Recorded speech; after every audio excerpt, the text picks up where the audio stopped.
음악 1열에서 듣는 공연 리뷰. 우리는 걸쳐 홈. 우리 약간 화음된 것 같아. 그죠? 그니까요. 점점 잘 좋아지고 있어요. 맞았어요. 네. 안녕하세요, 주스입니다. 안녕하세요. 식구입니다. 안녕하세요. 27입니다. 자, 저희가 아르코에서 하는 공연예술 창작산실 대본 공모전에 대본의 발견이라고 유통 워크샵 리딩 공연에 저희가 셋이 다 갔다 왔는데요. 저희가 그 이틀에 걸쳐서 총 7개 작품을 무대에서 올려서 리딩 공연을 했는데 이 중에서 저랑 이슬님이랑 주스님이 총 5개 공연을 봤어요. 5개 공연을 봤는데 주스님과 이슬님은 뮤지컬 3편을 2편씩 보셨고 저는 네. 연극 2편을 보셨습니다. 보셨을 때 이날 날씨가 꽤 추웠잖아요. 맞아요. 꽤 추워서 저는 사실은 이거를 이제 우리 셋이 보자고 해놓고서는 볼까 말까 너무 이렇게 망설여지는 거예요. 너무 추운데 굳이 이게 본 공연도 아니고 리딩 공연까지 가서 우리가 이걸 봐야 되나. 근데 그걸 보자고 한 사람이 나야. 그러니까 내가 말을 못하게 되는 거야. 그래갖고 이제 부랴부랴 가긴 했는데 청취자님들에게 뭐 잠깐 이 리딩 워크숍이 어떤 건지 조금 설명을 드리면 공연예술 창작산실이라는 지원 프로젝트가 있는데 여기서 대본의 발견은 공연이 되지 않은 창작 대본을 가지고 이 대본이 가능성 있는 대본을 디벨롭을 하는데 지원금을 주는 그러한 프로젝트예요. 근데 이게 그냥 대본 완성을 위한 지원금을 주는데 끝나지 않고 이것을 이렇게 리딩 공연으로 공연화해서 관계자들한테 아니면 그 일반 관객들한테 보임으로 해서 이 공연의 본 공연화, 그러니까 무대화를 위한 유통을 위한 하나의 어떤 리딩 공연을 하게 되는데요. 총 7개 작품 중에서 3편은 뮤지컬이었고 4편은 연극이었어요. 그래서 연극과 뮤지컬이 각각 다른 날짜에 했고 주스님과 입칠님은 뮤지컬 날 1월 18일 날 보셨고 저는 1월 19일 날 봐서 서로 한번 얘기를 해보자 라고 했던 게 오늘 방송의 취지입니다. 저는 네. 조금 신기했던 게 창작산실 행사인데 한문 위에서 하는 게 아니라 이제 주다컬처 주관으로 올라오더라고요. 그래서 네. 신기했던 것 같아요. 창작산실 내에서 일종의 외주를 준 거예요. 아웃소싱이라고 하죠.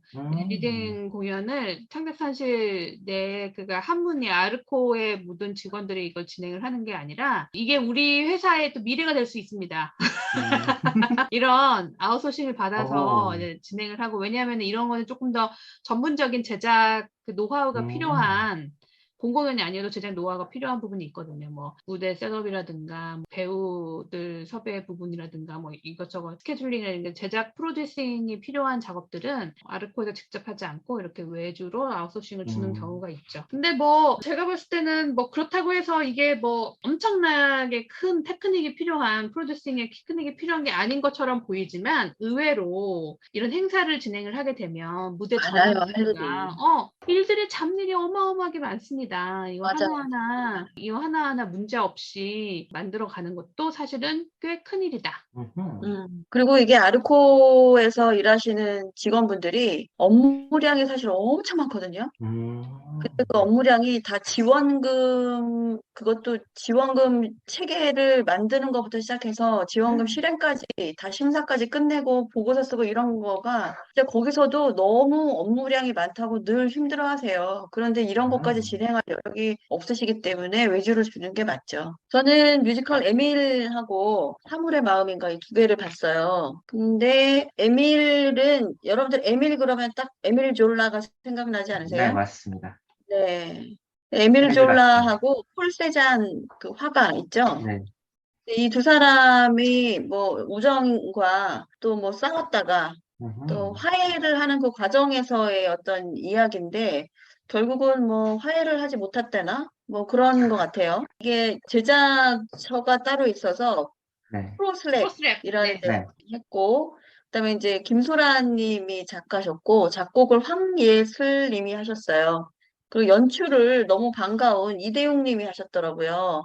그래서 제가 이날 얼굴을 딱 마주봐서 우리 식구님은 아시겠지만 얼마 전에 다른 일 때문에 이대용 님을 저희가 섭외를 한 적이 있었거든요. 그래가지고 제가 식구님랑 얘기를 하면서 어머 어머, 어머, 대웅님, 이러면서 막 이야기를 했었었죠. 그랬더니 너무 바빠서, 교수님이 진짜 바쁘신 것 같더라고요, 대웅님이. 맞아요, 네. 맞아요. 그 스케줄 때문에 고민을 많이 하셨다고 얘기를 하셔서, 아무튼 저희 작품 얘기도 좀 했었고, 또 반갑게 얼굴 보고 인사도 좀 했었고요. 그 다음에 여기 음악 감독님이 성경이세요. 이름이 성경. 아, 주여, 우리 씨는 좋아하시는 거잖아요. 네, 굉장히 은혜로운 느낌이 네, 들더라고요. 그리고 이제 잘 아시겠지만 배우분이 두 분이 등장을 하셨었고, 여기 공연장이 CJ 아지트잖아요. 네. 근데 CJ 아지트가 사실 공연장이 굉장히 좁고, 그런데 그 좁은 거에 비해서는 시스템이 또 괜찮아요. 그래서 여기서 음, 상업적인 그 공연을 하기는 조금 좌석이 너무 맞아요. 없고, 그렇다고 또 공간을 비워두기도 아깝고, 그런 맞아요. 상태인데, 여기서 창작산실을 하는 건 굉장히 탁월한 선택이지 않았을까라는 생각이 맞아요. 들었었고요. 좌석은 이제 정해져 있지 않고, 가서 이제 맞아요. 순서는 그런 방식으로 공연했는데 꽉 찼더라고요. 요즘에는 이런 인큐베이팅 공연도 관심이 참 많으시구나라는 생각이 들었었고, 에밀과 그 제가 봤던 사물의 마음은 둘이 스타일이 정말 다르더라고요. 창작실의 대본 공모에서는 결국 이렇게 자기 개성이 드러나는 작품들이 중요하겠구나라는 생각을 다시 한번 했었고, 그 에밀 같은 경우에는 사실은 뭐 예전에 제가 다른 녹음을 할 때도 말씀을 드렸지만 우리나라에서 창작품들이 그 외국인의 위인이나 전기 혹은 이런 것들을 다루는 작품들이 너무 많잖아요. 근데 네. 이것도 역시 그 중에 하나였어요. 에밀 음, 조라나 뭐 폴세잔이 다 이제 외국인이었었고 그 둘의 우정과 뭐 어떤 갈등과 뭐 이런 이야기들을 이제 하고 있고 프랑스를 뒤흔든 드레피스 사건이라고 들어보셨는지 모르겠는데 모티베이션이 돼가지고 음, 지식인들이 진실을 말하지 않고 침묵을 선택할 때 그거를 고발을 뭐 한다. 그러면서 이제 정부의 표적이 된 에밀 졸라 이야기를 다루고 있고요. 이제 음, 어릴 적에 폴 세잔하고 단짝 친구였던 뭐 그런 관계로 이제 보여지고 성장하면서 이런 일 때문에 우정에 금이 가고 그런 이야기예요. 그래서 나중에 이제 전시장에 나타나서 제3자를 통해서 이런 관계들이 다시 전해지고 뭐 이런 이야기들인데 저는 사실은 이 작품이 줄거리는 충분히 있을 수 있는 얘기라고 생각했어요. 소재는 괜찮다. 그런데 뭐 음악이나 이런 전반적인 해석에 있어서는 그렇게 특별한 느낌을 받지는 못했어요. 음, 그냥 우리가 보는 그런 위인과 전기, 특히 이제 서양의 위인을 이야기하는 그런 일반적인 작품이겠거니 예상했던 대로 가는 느낌? 그 생각보다 이게 러닝타임이 굉장히 짧았어요. 그래서 뒤에 공연이랑 텀이 너무 길어서 제가 거기 음, 공연장에 오셨던 지인분들과 반갑게 인사를 하면서 차를 실컷 마시고 들어와서 두 번째를 보는 네, 그런 시간을 마련해줬던 공연이고요. 여러분들 잘 아시는 에밀 역의 박영수 님이 출연을 하셨고, 그 다음에 이제 남자역 또 한 분이 구준모 씨가 출연을 하셨는데, 박영수 님 또 워낙 잘하시니까 맞아요. 에밀 졸라 잘 소화를 하고 계셨던 느낌이 들었고, 사실은 저는 이 두 번째 작품이 오히려 좀 기억에 많이 남아요. 저도요. 왜냐하면 작품이 너무 좋다 이런 것보다 그냥 특이해서 네, 맞아요. 네, 진짜 이 작품을 독특했어요. 주스님도 네, 보셨잖아요. 그쵸? 맞아요. 같은 공간 안에서 이 작품을 같이 봤고 저는 간단하게 얘기하고 주스님 또 얘기 네, 들어보도록 하겠습니다. 작가 연출이 안재승 씨고요.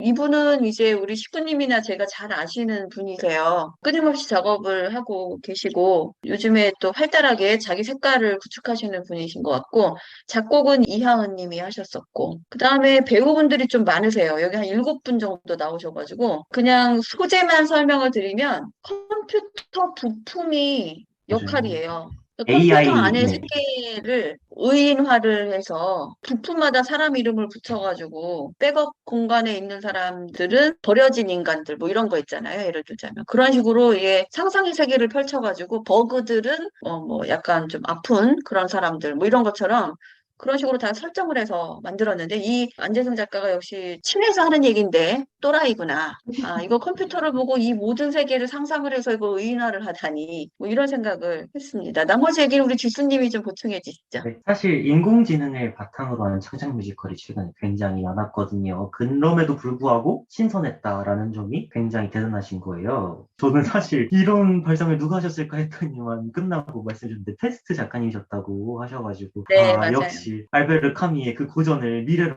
그렇게 새로운 세계관을 창조하신 분이니까 이렇게 넓은 세계관을 창조하셨구나. 그래서 사실 저는 오히려 조금 아니 작품은 물론 신선하고 독특하고 좋았지만 이게 한편의 뮤지컬로 보기에는 아깝다. 더 다양하게 연작 시리즈나 아니면 이머시브로 뭐 만들어가지고 맞아요. 슬립 노머처럼 이제 특정한 프로그램을 음, 뭐 따라가면서 뭐 그렇게 개발하면 어떨까? 그냥 한 편의 작품으로 보기에는 너무 세계관이 방대하고 맞아요. 재밌어가지고 음악도 좋고 노래도 좋았는데 오히려 너무 좋아가지고 한 편의 뮤지컬로 보기는 조금 아쉬웠는데 이제 맞아요. 배우님들이 워낙 쟁쟁하셔가지고 호머 음, 역의 이휘정 배우님, 앨리스 역의 이다정 배우님, 알파줄리아 역의 김리 배우님, 매니아 역의 송강호 배우님, 매튜 역의 김대웅 배우님, 아미니프 역의 곽다인 배우님, 온누리 역의 광나연 배우님이셨는데 이 모든 배우님이 다 또 멀티롤을 하셨어요. 한 연극 할 만한 배우님이 안 계세요. 맞아요. 다 감초역까지 잘 하시게 그만큼 이제 캐릭터 빌딩을 잘 하신 거죠. 정말 재밌고 흥미롭게 봤던 작품이었고 음악 굉장히 창작 뮤지컬답지 않게 다양하게 사실 악기가 다양한 것 같진 않은데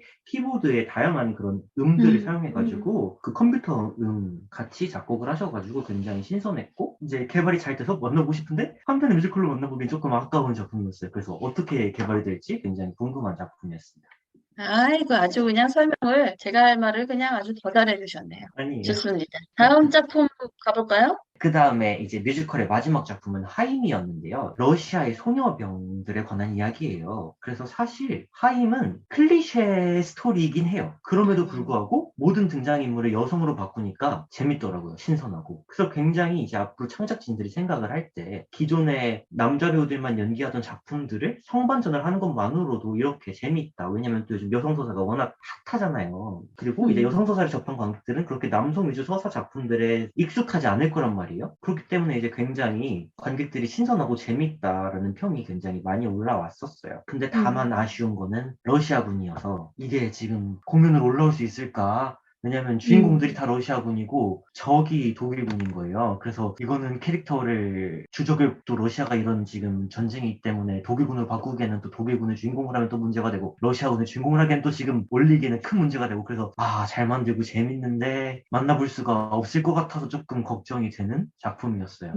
그럼에도 불구하고 배우분들의 호연과 사실 이하진 배우님을 제외하고는 거의 다 신인급의 배우님이신데도 불구하고 이 작품 개발 단계에서부터 같이 참여했던 배우님들이셔가지고 워낙 캐릭터에 어울리게 잘 하셨고 악기도 그냥 거의 피아노 한 대만으로 했는데 음악적으로도 완성도가 뛰어났고 줄거리가 그래서 뭐예요? 소녀병들이 독일군과 전쟁을 하면서 유대인 포로 간호사를 만나게 돼요. 그래서 이제 그 간호사를 죽여야 하는가 살려야 하는가를 가지고 자기들끼리 싸우는데 그 간호사가 임신을 한 거죠.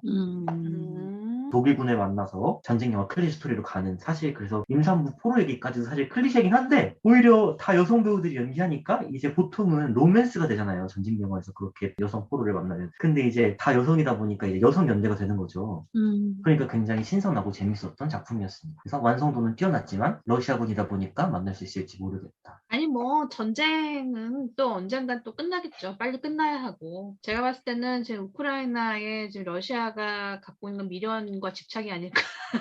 곧 미련과 집착이 그러게요. 끊어지고 평화의 시대가 오기를 바라봅니다. 맞습니다. 이제 제가 본 연극은 두 편인데요. 제가 사실은 이제 연극 총 네 편인데 앞에 두 편은 제가 못 봤어요. 앞에 예. 폭풍과 레오의 조각상이라는 두 개의 공연은 제가 나름 바쁜 관계로 믿을지 모르겠지만 나름 바쁜 관계로 두 개는 보지 못하고 세 번째 작품 울 아버지 달평시라는 작품부터 봤습니다. 이제 이 작품은 현재 연극계에서 가장 활발하게 활동하고 있는 작가 중에 하나인 김민정 작가님의 작품이고요. 그다음에 연출은 이철이 연출님의 작품입니다.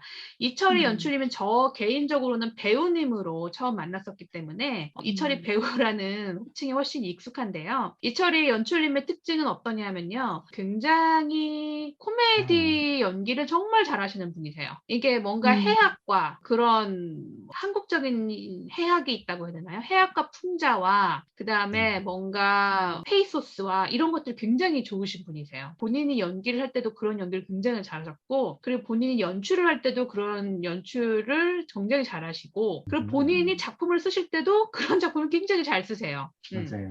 네, 제가 이철희 배우님하고 개인적으로 얘기를 한 적이 있었는데, 원래 이제 배우로서 이제 작업을 하다가, 이제 배우라는 직업은 모두들 아시겠지만, 이제 불러주지 않으면 활동할 수 없는 그런 좀 약간 한계가 있잖아요. 근데 결혼을 하고 애도 낳았는데, 이 애한테 아빠가 배우야, 아빠가 연극을 하고 있어라고 얘기를 하기에는 본인의 활동이 너무 활발하지 못한 거죠. 그러니까 자기 자식에게 뭔가 내가 연극을 하고 부끄럽지 않은 아빠라는 모습을 보이고 싶어서 그 해에 이제 희곡을 쓰게 됩니다. 그 희곡을 쓴 게 벽산희곡상에 당선이 돼요. 그게 조치원 해문이라는 작품인데, 이 작품은 그 셰익스피어의 햄릿을 한국의 조치원으로 무대를 옮겨서 조치원에서 일어나는 굉장히 욱수강스러운 비극이에요. 정말 블랙 오. 코미디인데 전 진짜 그거 뭐 깔깔 웃었어. 너무 웃겨갖고 정말 철이가 철이했다. 정말 그 배우님이 작품을 쓰시고 또 본인이 또 출연도 하셨어요. 주인공으로 네. 출연도 하시고 그때 같이 작품 봤는데 너무 웃긴 거예요. 그래서 정말 철이가 처리를 했다 하면서 제가 극찬을 했던 격이 있었는데, 이후로 이제 이철희 배우님이 작가님을 바뀌셔서 작가 활동을 하시다가 작가와 작연출을 같이 하시면서, 그러더니 요즘엔 또 연출로서도 굉장히 많이 활발하게 하세요. 그래서 재작년인가요? 세종에서 했던 불가불가란 작품이 있어요. 그 불가불가란 작품은 원래 이제 희곡이 있었던 작품인데, 그거를 이철희 연출님이 연출로서 이제 약간 각색도 하고, 그래서 굉장히 현대적으로 코믹하게 만들어서 그때 원작보다 훨씬 재밌다라는 그런 인정을 받았던 작품이라고 할 수 있습니다. 근데 이제 이철희 연출님의 특징이 아까도 얘기했지만 과장과 해학 뭐 이런 게 있기 때문에, 이 울 아버지 달평시에도 보면 굉장히 해학적인 부분이 있어요. 사실은 뭐 여러분도 아시겠지만 비극보다 희극이 더 어려워요. 코미디가 맞아요. 어렵죠. 정말 어려워요. 왜냐하면 이거는 코드가 딱딱 맞아야 되고, 그다음에 이게 한번 썰렁해지만 이제 걷잡을 수 없는 무대 위의 정적이 정말 계속되는 그러한 특징을 갖고 있는데, 오라버지 달평씨는 굉장히 줄거리는 간단합니다. 자연사 박물관의 계약직인 그 삼동 씨가 주인공이에요. 이 삼동 씨는 어느 날 일을 하다가 보니까 자꾸 까똑까똑까똑이 무는 거예요, 문자가. 그래서 왜 이렇게 문자가 많이 오나 봤더니 아버지가 자기 카드로 계속 결제를 하고 계신 거예요. 그러면서 계속 결제를 하니까 이제 얘는 너무 놀란 거지. 자기 월급이 얼마 안 되는데 막 100만 원짜리 옷을 막 지르고 100만 원짜리 막 자전거를 막 지르고 그러는 거야. 그래서 너무 놀래갖고 아빠는 전화했는데 아빠 전화도 받지 않아. 그러더니 나를 찾아봐. 너 찾을 테면 찾아봐. 나는 내 여자를 찾아간다. 이러면서 막 어디로 떠나는 거예요. 근데 어디로 가는지 알 수가 없으니까 그 영수증을 찾아가는 거야, 이 삼동 씨가. 아버지가 어디 가신지 모르니까 보면 이렇게 뭐 긁으면 그 영수증에 어느 지역인지가 나오잖아요. 그러니까 그 지역을 따라서 네. 이제 아버지를 찾아가는 여정이 이 공연의 주된 줄거리입니다. 아버지는 약간 치매 끼가 있는데, 삼동 씨 표현에 의하면 세상 이기적인 아버지다. 세상 이기적인 아버지다라고 시작을 하지만 결국엔 굉장히 휴먼 드라마로 끝이 맺어요. 그래서 사실은 이제 엔딩이 어떤 면에서 굉장히 뻔해요. 정말 아까 교수님 얘기한 것처럼 약간 클리셰적으로 정말 너무 가족 드라마로서 화합으로 끝나긴 하는데, 그럼에도 그 찾아가는 과정이 너무 잔잔하게 웃기다고 해야 되나요? 그러니까 막 슬랩스틱처럼 웃기진 않지만 뭔가 잔잔하게 따뜻하게 웃기는 그 코드들이, 개그 코드가 이 작품을 볼만한 작품으로 만드는, 그래서 굉장히 대중적인 코드를 가지고 있는 작품이라고 할 수 있습니다. 그다음에 두 번째 본 작품, 이거는 진짜 저도 도대체 알 수가 없어요. 이거는 도대체 무엇을 위한 공연인가, 무슨 이야기를 하고자 하는 공연인가라는 생각이 들 정도로 좀 너무 복잡한 공연인데, 제목은 언다잉 러브입니다. 이 언다잉 러브는 이제 총 출연진이 7명인데, 이 작품도 이 7명이 한 가지의 역할을 하지 않아요. 정말 수십 개의 역할을 막 번갈아 가면서 하는데, 문제는 뭐냐면은 내가 앨리스면은 다른 역할을 할 때 그냥 사람만 바뀌는 게 아니라 다른 역할을 하게 되면 시간도 바뀌고 장소도 바뀌고 다 바뀌는 거예요. 그러니까 되게 복잡해요. 그래서 간단하게 얘기를 하면 4개의 시간이 있어요. 1969년과 2022년과 2040년과 1989년, 이렇게 4개의 시대가 있고요. 그 4개의 시대에 4개의 나라가 있어요. 하나는 미국, 그러니까 1969년은 미국, 2022년은 한국, 2040년 우주. 우주라니 이거 참 황당하죠. 그다음에 1989년은 일본이에요. 그러니까 4개의 시간과 각각 다른 나라에서 일어나는 일들을 엮었는데 사실 저 개인적으로 이 4가지 에피소드가 이렇게 잘 이어지진 않아요. 그리고 이 4가지 에피소드가 예를 들어서 1번이 끝나면 2번을 하고 2번이 끝나면 3번을 하고 3번이 끝나면 4번을 하고 이렇게 이어져서 하는 게 아니라 1번 하다가 2번, 2번 하다가 3번, 2번 하다가 3번 하다가 1번, 3번 하다가 2번 하다가 4번 막 이렇게 이게 순서가 어떠한 생각을 가지고 이걸 순서를 막 바꿨는지 그러니까 갑자기 69년이다가 2040년 우주가 돼. 2040년 우주가 되다가 갑자기 2022년 한국이 돼. 2022년 한국이 되다가 갑자기 1969년 미국이 다시 돼. 막 이렇게 되는 거예요. 그러니까 사실 이거를 따라가기가 관객으로서는 쉽진 않았어요. 그리고 이게 그냥 개인적인 생각인데 이게 사실은 무대가 들어오게 되면 무대와 의상이 있게 되면 그게 좀 낫지 않을까라는 생각이 들기도 했어요. 왜냐하면 너무 빈 무대에서 읽기만 하고 거기 보면 이제 자기 캐릭터 편말을 이제 표면대에다 보이잖아요. 그렇게 계속 바꿔가면서 하는데 그러다 보니까 캐릭터성도 좀 잘 안 살고 장소성도 잘 안 살아서 그래서 이게 좀 더 따라가기 어려운 부분이 있나? 라는 생각이 들기도 했지만 또 다르게 생각하면 이게 무대가 있고 의상이 있다면 계속 퀵 체인지를 해야 되는 거예요. 배우는 진짜 계속 바뀌어야 되거든요. 날짜도 바뀌어야 되고 장소도 바뀌어야 되고 역할도 바뀌어야 되고 막 이러니까 이거를 어떻게 무대에 구현하려고 하는 거지? 그러니까 이런 생각이 들더라고요. 그리고 이 4가지 이야기가 유사한 이야기가 전혀 아니에요. 그러니까는 1969년도 미국 얘기는 마약 얘기고요. 그 다음에 2022년 한국 이야기는 남편과 시누이를 죽인 여자에 대한 이야기고요. 그 다음에 2040년 얘기는 동성애, 그러니까 우주로 온 우주선 안에 있는 여자와 그다음에 지구에 남아있는 여자 사이의 어떤 롱디 롱디 얘기고요. 그다음에 1989년 일본 얘기는 부동산 버블 시대에 부동산 중개업자가 어떤 집에 자기가 집을 팔려고 내놓은 집을 그냥 우리 여기서 임시로 살자 그러면서 애인하고 놀러 왔다가 이상한 집에 이상한 걸 발견하는 뭐 이런 얘기예요. 그러니까 이 4가지가 전혀 맞지도 않고 상황도 맞지도 않는데 이거를 왜 이렇게 번갈아 가면서 이렇게 정신없이 만들었을까? 나는 오히려 작가님의 이야기를 한번 들어보고 싶다. 도대체 너는 무슨 생각을 했니? 앞에 달평씨는 굉장히 전통적인 서사 구도를 갖고 있어요. 기승전결이 굉장히 확실한. 근데 그 다음 공연은 너무 복잡한 거야. 그러니까 이게 정말 극과 극 체험이라고 해야 되나요? 그랬습니다. 제가 볼 때는 이게 1시간으로 낭독을 줄였어요. 그러니까 전체 줄거리가 아니라 1시간으로 줄였기 때문에 엔딩 부분은 안 나온 것 같아요. 엔딩 부분이 안 나온 상태에서 중간에 자른 것 같아요. 왜냐하면 뭐 이 작품 소개를 보면 서로 다른 시공간에서 토네우가 승하던 혼돈 속에서 서로를 감각을 한다라는 이야기가 나오거든요. 그러니까 엔딩이 되게 되면 이 4개의 서로 다른 지역의 시간에 있는 사람들이 어떻게든 만나는 부분이 있지 않을까라는 생각은 드는데 그 만나는 부분을 그러니까 만나기 직전까지는 그래도 해줘야 되잖아요. 뭔가 만날 것 같은 느낌을 줘야 되는데 그러지 않고 그냥 갑자기 확 끊어버려갖고 그냥 막 혼돈 속에 있다가 확 끝나버려서 저 개인적으로는 그 다음이 뭘지 궁금하기도 하지만 그래서 so what 무엇을 얘기하려고 하는지 뭐 이런 생각도 들었습니다. 그래서 물론 전체 대본을 보지 않은 상태에서 제가 섣부른 결론을 내리면 안 되겠지만 굉장히 혼란스러운 작품이었다. 이 창작산실 대본의 발견에 나온 작품 7개 중에서 우리는 이제 앞으로 몇 개의 작품을 무대에서 보게 될지를 한번 찾아보면 꽤 재밌을 것 같아요. 그리고 네. 이런 인큐베이팅 프로그램은 저희 같은 이런 업자들만 초청하는 게 아니라 일반 관객도 요즘에는 링크를 통해서 예약을 하실 수 있으니까 이러한 행사나 프로젝트가 있다고 하면 한번 찾아보셔서 미리 보기, 앞으로 미래의 무대에 오를 작품이 무엇인지 미리 보기를 한번 해보시는 것도 재미있을 것 같습니다. 본 공연으로 보기 지원해보면서 여러분 네, 안녕. 안녕.